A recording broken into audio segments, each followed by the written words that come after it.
Each of these black dots will have a nail put into it so that we can build our circuit upon it.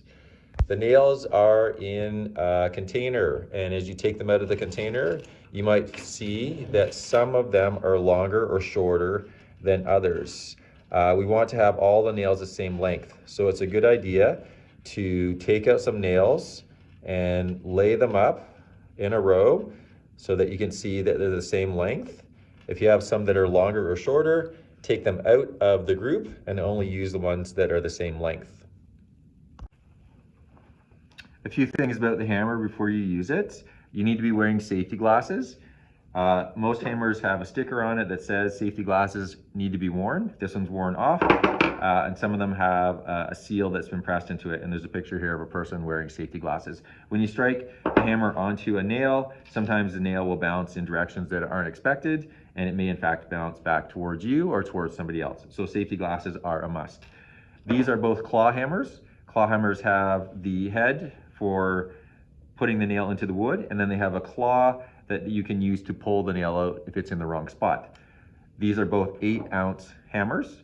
The only difference is one has a composite handle, so this is made of plastic and rubber, and this is a wooden handle.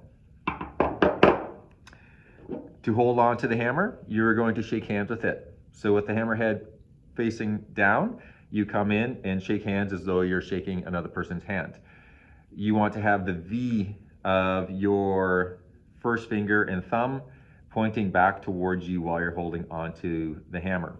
If you hold a hammer at the end of the handle, it gives you the longest lever possible, which gives you the most power when you're swinging, but gives you the least amount of control for aiming at your nail when you're striking it.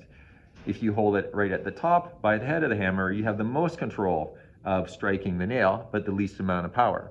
So we're going to go into the middle. That'll give us power and more control while we're using the hammer. There are 2 ways to put the nails in.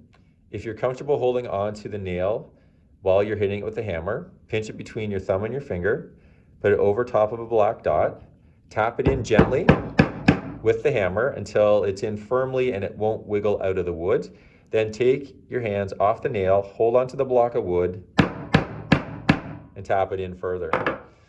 We want the nail to be in less than half the length of the nail, so it should be sticking out more than 1 centimeter. We don't want the nail coming through the bottom.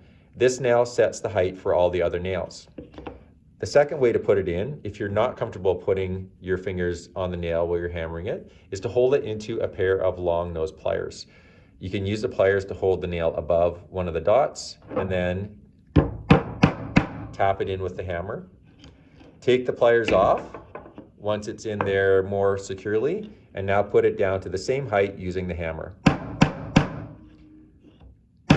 Look at it from the side and you can see if it's at the same height or not.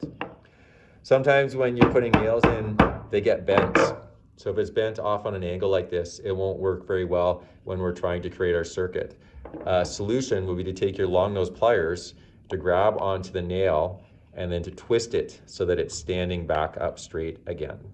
You need to put 23 nails into your circuit board.